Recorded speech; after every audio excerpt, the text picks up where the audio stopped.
हरे कृष्णा, राधे राधे। स्वागत है आप सभी का गोविंद भजो चैनल पर। आज के इस वीडियो में हम सुनने जा रहे हैं अन्नपूर्णा व्रत की कथा। एक समय की बात है, काशी निवासी धनंजय की पत्नी सुलक्षणा, उसे अन्य सभी सुख था, केवल निर्धनता ही उसके दुख का कारण थी। यह दुख उसे हर समय सताता था। एक दिन सुलक्षणा अपने पति से बोली, स्वामी आप कुछ उद्यम करो तो काम चले, इस प्रकार कब तक काम चलेगा।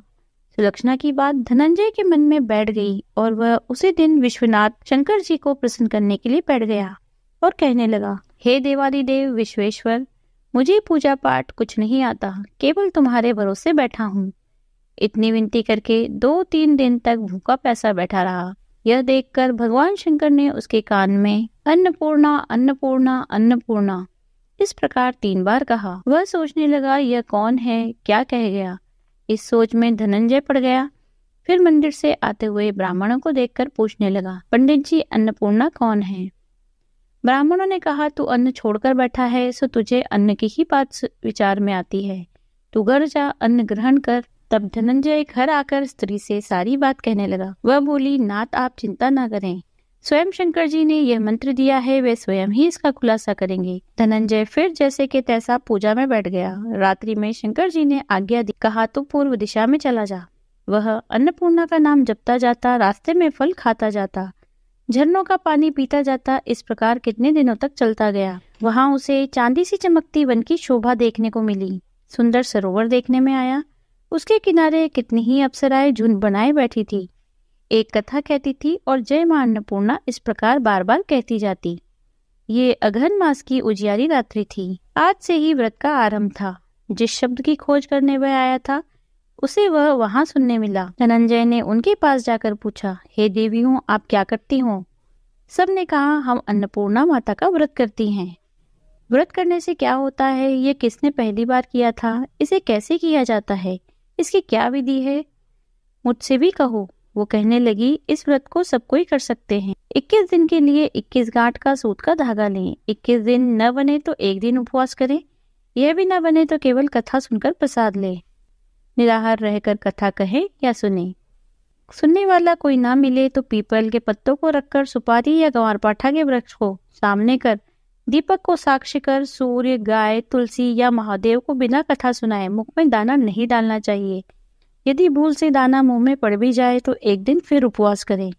धनंजय बोला, इस व्रत के करने से क्या होगा। वे कहने लगी, इसके करने से अंधों को नेत्र मिलते हैं, लूलों को हाथ मिलते हैं, निर्धन के घर धन आता है, बांझ को संतान मिलती है, मूर्ख को विद्या आती है। जो कामना से ये व्रत करते हैं, माँ उनकी इच्छा वो पूरी करती है। वह कहने लगा, बहन मेरे पास भी धन नहीं है, विद्या नहीं है, कुछ भी तो नहीं है, मैं दुखिया और दरिद्र ब्राह्मण हूँ, मुझे भी इस व्रत का सूत दोगी। तो वह कहने लगी, हाँ भाई देंगे, तेरा कल्याण हो, ले यह व्रत का मंगल सूत्र ले। धनंजय ने व्रत किया। व्रत पूरा हुआ तो सरोवर में से 21 खंड की सुवर्ण सीढ़ी हीरा मोती जड़े हुए प्रकट हुई। धनंजय जय अन्नपूर्णा कहता जाता।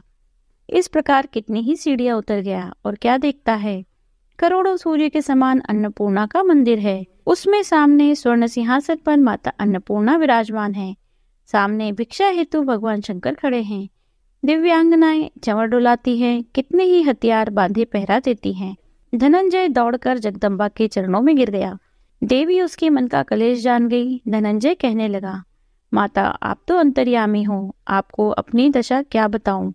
माता बोली, तूने मेरा व्रत किया है, जा संसार तेरा सत्कार करेगा। माता ने धनंजय के जिह्वा पर बीज मंत्र लिख दिया। अब तो उसके रोम रोम में विद्या प्रकट हो गई। इतने में क्या देखता है, काशी विश्वनाथ के मंदिर में खड़ा है। माँ का वरदान ले धनंजय घर आया। सुलक्षणा से सब बात कही। माता जी की कृपा से उसके घर में संपत्ति उमड़ने लगी। छोटा सा घर बहुत बड़ा गिना जाने लगा। जैसे शहद के छत्ते में मक्खियां जमा होती है, उसी प्रकार अनेक सगे संबंधी आकर उसकी बड़ाई करने लगे और कहने लगे, इतना धन और इतना बड़ा घर, सुलक्षणा से संतान नहीं तो इस कमाई का भोग कौन करेगा, इसलिए तुम दूसरा विवाह करो। अनिच्छा होते हुए भी धनंजय को दूसरा विवाह करना पड़ा और सती सुलक्षणा को सौत का दुख उठाना पड़ा। इस प्रकार दिन बीतते गए। फिर अघन मास आया।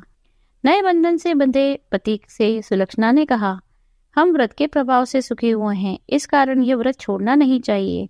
यह माताजी का ही प्रताप है जो हम इतने संपन्न और सुखी हुए हैं। सुलक्षणा की बात सुनकर धनंजय उसके पास आया और व्रत में बैठ गया। नई बहू को इस व्रत की खबर नहीं थी। वह धनंजय के आने की राह देखती रही। दिन बीतते गए। व्रत पूरा होने में 3 दिवस बाकी थे। नई बहू को खबर मिली। उसके मन में ईर्ष्या की ज्वाला दधक रही थी। सुलक्षणा के घर आ पहुंची और वहां कलेश मचा दिया। धनंजय को अपने साथ ले गई। नए घर में धनंजय को थोड़ी देर के लिए निद्रा ने जकड़ लिया। इस समय नई बहू ने उसके व्रत का सूत तोड़कर आग में फेंक दिया। अब तो माताजी का कोप जाग गया। घर में अकस्मात आग लग गई। सब कुछ जलकर राख हो गया। सुलक्षणा जान गई और पति को फिर अपने घर ले आई। नई बहू रूठकर पिता के घर जा बैठी। सुलक्षणा बोली, नाथ आप घबराना नहीं, माताजी की कृपा है। पुत्र को पुत्र हो जाता है पर माता को माता नहीं होती। अब आप श्रद्धा और भक्ति से आराधना शुरू करो, वे जरूर हमारा कल्याण करेगी। धनंजय फिर माता की आराधना करने लगा। फिर वही सरोवर सीढ़ी प्रकट हुई। उसमें माँ अन्नपूर्णा कहकर उतर गया। जाकर माँ जी के चरणों में रुदन करने लगा। माता प्रसन्न हुई और बोली, यह मेरी मूर्ति ले जा, इसकी पूजा करना तो फिर से सुखी हो जाएगा। तुझे मेरा आशीर्वाद है।